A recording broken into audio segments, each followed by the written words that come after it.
அனைவருக்கும் வணக்கம். நான் உங்கள் ராமச்சந்திரன். இது உங்கள் ராம்சன் அகாடமி. நண்பர்களே, நம்ம பாருங்க, பிஜிடிஆர்பிக்கான டெய்லி 10 கொஸ்டின்ஸ் தாங்க நம்ம வந்து பார்த்துட்டு இருக்கோம். ஓகேங்களா?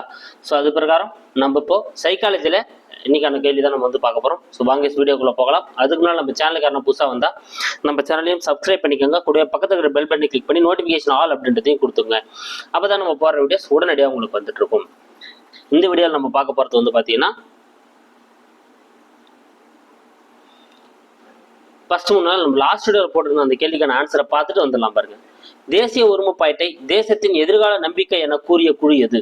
ஸோ தேசிய ஒருமைப்பாட்டை தேசத்தோட எதிர்கால நம்பிக்கை அப்படின்னு சொல்லிட்டு கூறிய அந்த குழு எது அப்படின்றத உங்களுக்கான கேள்வி. இதுக்கான ஆன்சர் என்னன்னு பார்த்தீங்கன்னா, கோத்தாரி கல்விக்குழு. பி தாங்க இதுக்கான ஆன்சர். ஸோ கோத்தாரி கல்விக்குழு தான் வந்து பார்த்தீங்கன்னா இந்த கூற்றை வந்து சொல்லியிருப்பாங்க. ஸோ தேசிய ஒருமைப்பாடு,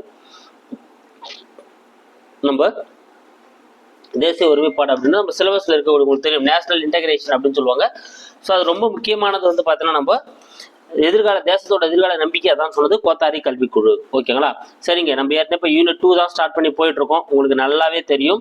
அதில் ஆல்ரெடி நம்ம நேஷனல் இன்டகிரேஷன் தேசிய ஒருமைப்பாடு பார்த்துட்டோம். இப்போ இந்த வீடியோவில் நம்ம பார்க்க போகிறது வந்து பார்த்தீங்கன்னா, இன்டர்நேஷனல் அண்டர்ஸ்டாண்டிங் அப்படின்றத நம்ம வந்து பார்க்க போகிறோம். அதாவது உலக நல்லுணர்வு அப்படின்னு சொல்லுவாங்க, அப்படின்னா உலக மனப்பான்மை கல்வி அப்படின்னு சொல்லுவாங்க. அதை தாங்க இந்த வீடியோவில் நம்ம வந்து பார்க்க போகிறோம். ஓகேங்களா? இந்த உலகம் கடல்களால் பிளவுபட்டும் அன்பினால் ஒன்றுபட்டும் இருக்கிறது என கூறியவர் யார்? சரிங்க, என கூறியவர் யார்?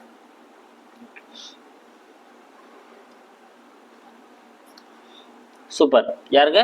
டாக்டர் ராதாகிருஷ்ணன். ஏதாங்க இதுக்கான ஆன்சர். ஓகேங்களா? ஸோ முதல்ல உலக நல்லுணர்வு அப்படின்னா என்னன்னு பார்த்துலாங்க. So education for international understanding அப்படின்னா, ஸோ இந்த பன்னாட்டு மீதான ஒரு அறிவு உருவாகிறதா வந்து நம்ம இதை சொல்லலாங்க. ஓகேங்களா? ஸோ போரை பற்றின அந்த அறிவு, போரை விட அமைதியா இருக்கிறதா வந்து ரொம்ப முக்கியம். வேற ஒரு நாட்டு மேல நம்ம வந்து பழி சொல்லக்கூடாது. எல்லாரையும் நம்ம என்ன பண்ணணும், அன்பா பார்க்கணும், அமைதியா இருக்கணும். ஸோ எல்லாரு மேலேயும் நம்ம என்ன பண்ணணும், இணைஞ்சு ஒரு வளர்ச்சி பாதையை வந்து கொண்டு போகணும், நட்புறவோட வாழ கத்துக்கணும். இதை பத்தி சொல்லக்கூடிய ஒரு கல்வி தான் நான் சொல்லுவாங்கன்னா உலக நல்லுணர்வு கல்வி, அதாவது இன்டர்நேஷனல் அண்டர்ஸ்டாண்டிங் அப்படின்னு சொல்லுவாங்க. அப்படி பாக்குறப்போ நம்ம கடல்களால பிளவுபட்டு இருந்தாலும் அந்த உலகம் வந்து பாத்தீங்கன்னா அன்புன்ற ஒரு விஷயத்தால எல்லாமே ஒன்றுபட்டு இருக்குது அப்படின்னு சொன்னவர் யாருன்னு பாத்தீங்கன்னா டாக்டர் ராதாகிருஷ்ணன் தான் வந்து சொல்லியிருப்பாருங்க.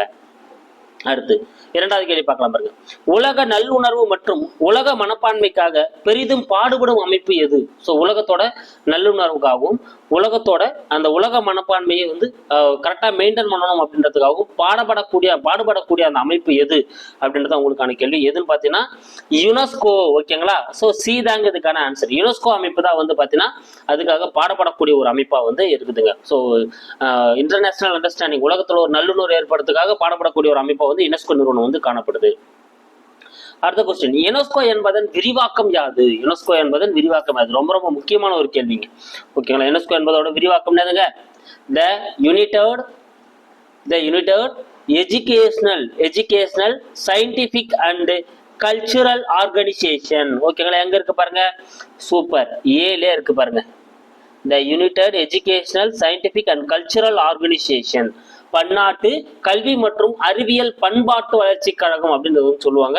ஓகேங்களா? ஸோ அப்போ ஏதா வந்து இங்க சரியான ஆன்சர். இது கேட்கறதுக்கான வாய்ப்புகள் இருக்கு. ஏன்னா உலக நல்லுணர்வுன்ற டாபிக்ல ஐநா சபை, அதை சார்ந்த யுனெஸ்கோ, இது ரெண்டுமே வரக்கூடியதா இருக்கும்.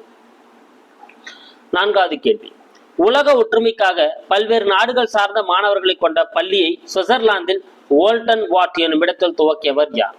ஸோ உலக நல்லுணர்வா இருக்கணும் அப்படின்னு சொல்லி என்ன பண்றாங்க, பல்வேறு நாடுகள்ல இருக்கக்கூடிய மாணவர்கள்லாம் ஒன்னா சேர்த்து சுவிட்சர்லாந்துல ஒரு ஸ்கூலை வந்து ஸ்டார்ட் பண்றாருங்க. ஓகேங்களா? அப்ப என்ன ஆகும், உலகத்துக்குள்ள வந்து ஒரு அன்பு நிலவும், எல்லாரும் வந்து ஒரு நல்லதுவா இருப்பாங்க அப்படின்னு சொல்லிட்டு ஸ்டார்ட் பண்ணியிருப்பாரு.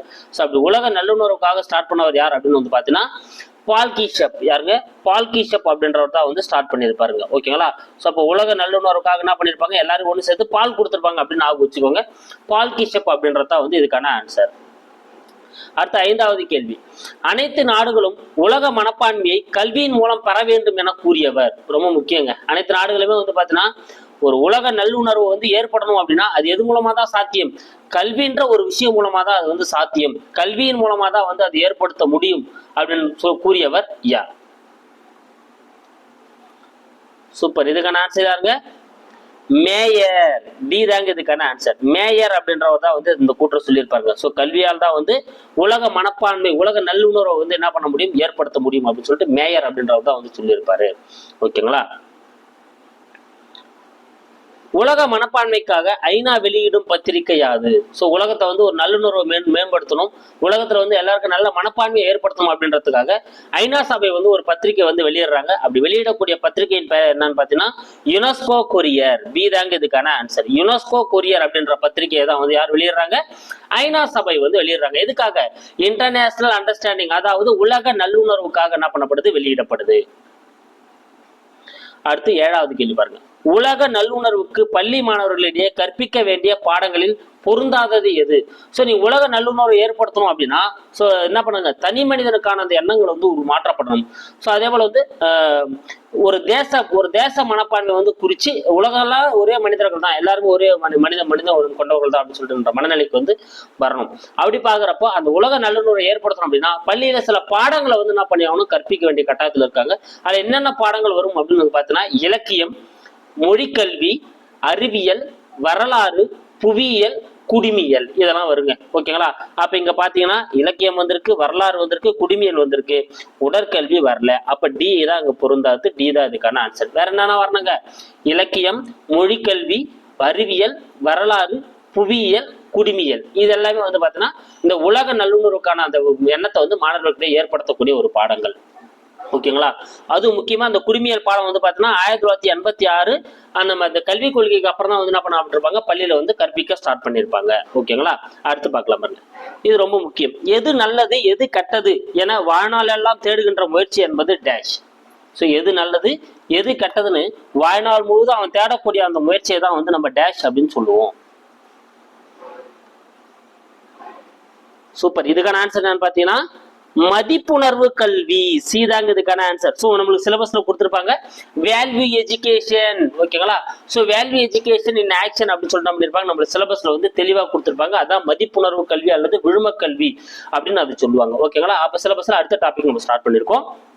எது நல்லது எது கெட்டது அப்படின்னு சொல்லிட்டு ஒருத்தனை யோசிக்க வச்சு அது தேடுகின்ற முயற்சியை ஏற்படுத்தக்கூடியதான் வந்து ஒரு நல்லுணர்வு கல்வி அல்லது மதிப்புணர்வு கல்வி, வேல்யூ எஜுகேஷன் அப்படின்னு சொல்லுவாங்க.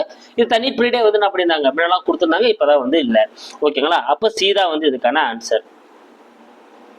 சமுதாயத்தில் மலிந்து கிடக்கும் ஒழுக்க சிதைவினை நீக்கவும் மாணவர்களிடம் உயர்ந்த பண்புகளை உருவாக்கவும் பயன்படுவது டேஷ். ஆமாங்க. இப்ப இருக்கிற காலகட்டத்துக்கு வந்து பார்த்தீங்கன்னா இது ரொம்ப முக்கியங்க. ஓகேங்களா? ஸோ மதிப்புணர்வு கல்வி அதாவது வேல்யூ எஜுகேஷன் அப்படின்னா வந்து பார்த்தீங்கன்னா விழும கல்வி அப்படின்றது வந்து பார்த்தீங்கன்னா ரொம்ப ரொம்ப ரொம்ப ஒரு முக்கியமான ஒரு கல்வியா வந்து இப்ப இருக்கிற சமூகத்துக்கு வந்து தேவைப்படுதுங்க. ஓகேங்களா? அப்ப சமுதாயத்தில் மலிந்து கிடக்கக்கூடிய ஒழுக்க சிதைவுகள் மற்றும் மாணவர்களிடம் உயர்ந்த பண்புகளை உருவாக்குறதுக்கு மிக முக்கிய காரணமா எது இருக்க போகுது? விழும கல்வியான அந்த வேல்யூ எஜுகேஷன் தான் வந்து இருக்க போகுது. அடுத்து 10வது கொஸ்டின் பார்க்கலாம் பாருங்க. சமய நன்னெறி குழு என்கிற குழுவை உருவாக்கி ஒழுக்கம் அறிவியல் மதிப்புகளை மாணவர்களுக்கிடையே கொண்டு சேர்க்க வலியுறுத்திய குழு எது? ஸோ சமய நன்னெறி குழு அப்படின்ற ஒரு குழுவை ஏற்படுத்துங்க. அது மூலமா ஒழுக்கமா எப்படி இருக்கணும், நல்ல பண்புகளோடு எப்படி இருக்கணும்னு சொல்லிட்டு மாணவர்கள்கிட்ட எதுவுமே சேருங்க என பரிந்துரைத்த அந்த குழு எது அப்படின்னு பாத்தீங்கன்னா சூப்பர் ஸ்ரீ பிரகாஷ குழு. என்னதுங்க? ஸ்ரீ பிரகாஷ குழு அப்படின்ற குழு தான் வந்து இதை பரிந்துரைச்சிருப்பாங்க. ஓகேங்களா?